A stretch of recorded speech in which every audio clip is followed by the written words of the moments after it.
This scruffy beauty's name is Stella. She's a rescue and her exact breed is unknown, so for now, we'll just call her a terrier mix. I want to get her least favorite part of the process out of the way so she can enjoy the rest of her groom, so I start off by dremeling her nails. She looks very happy and content while she rests her pretty little face against my chest. Seeing her like this makes it very hard to believe she used to be a nipper for her nails. While I was dremeling, I noticed something strange sticking out of her nail bed. I wonder what that is. After getting a closer look, I can see that it's a foxtail. I'm using my hemostats to pull it out. It was in there pretty deep, and it definitely had to be causing her some sort of pain or discomfort, but she's a tough girl and she didn't show it at all.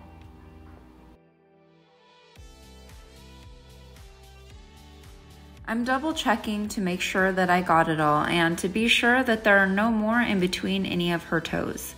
Thankfully, that seems to be the only one and I got it all. She's very happy and thankful to have that out of her foot and can hardly contain her excitement. I'm putting ear powder in her ears so I can pluck out her ear hair. Stella's very prone to ear infections, so doing this helps reduce the risk of future infection. Next, it's bath time. Her owner mentioned she's been very itchy lately, and I noticed she had some dry, flaky skin. So I'm using my OxyMed medicated oatmeal shampoo. I love this shampoo. Not only does it help relieve itchy skin, it also gets the dogs super clean and leaves their hair very soft. The OxyMed shampoo is not tearless, so I switch over to my tearless shampoo to wash her face and head. I do what I can to make the grooming experience as pleasant as possible, so I always use some sort of tearless shampoo on the face because burning eyes would obviously not be pleasant. After her bath, I thoroughly rinse everything off. It's very important to thoroughly rinse because if any product is left behind, it can cause the skin to become very irritated, and we definitely don't want that. Stella is a fun dog to groom, and she always puts a smile on my face because she's always so happy. Her happy demeanor is infectious, and it's almost impossible to be in a bad mood around her. When I first started grooming Stella, she was a little uneasy about the process, but I was patient with her and I gained her trust, and as a result of that, you can clearly see that she's learned to enjoy her spa days.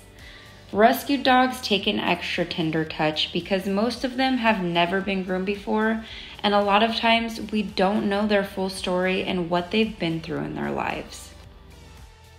After she's dry, I use my Kenchi slicker brush to back brush her so that all of the hair stands up and it clips smoothly.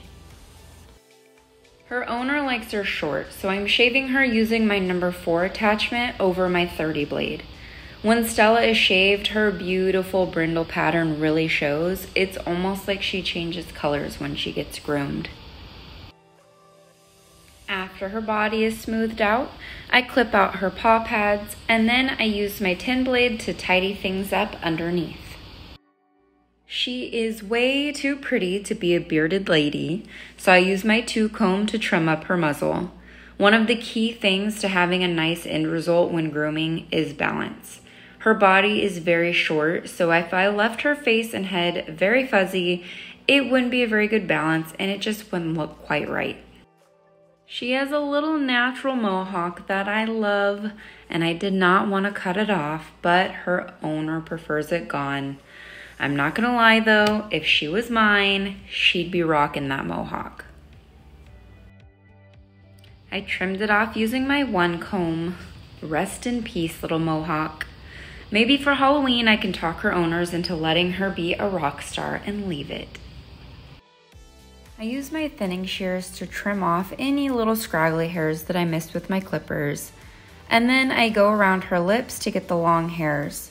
Little things like this make a big difference, and it really helps with a neat and tidy finished look. Speaking of neat and tidy, I almost forgot to tidy up those cute little feetsies of hers, so I use my curved shears to get the job done. Last but not least, I let her choose which cologne she'd like. Will it be English Garden or Spring Meadows? Spring Meadows it is. Good choice. I give her a few spritzes and she's done. I think that big beautiful smile of hers says it all. Thank you all so much for watching. If you enjoyed this video, please don't forget to like and subscribe.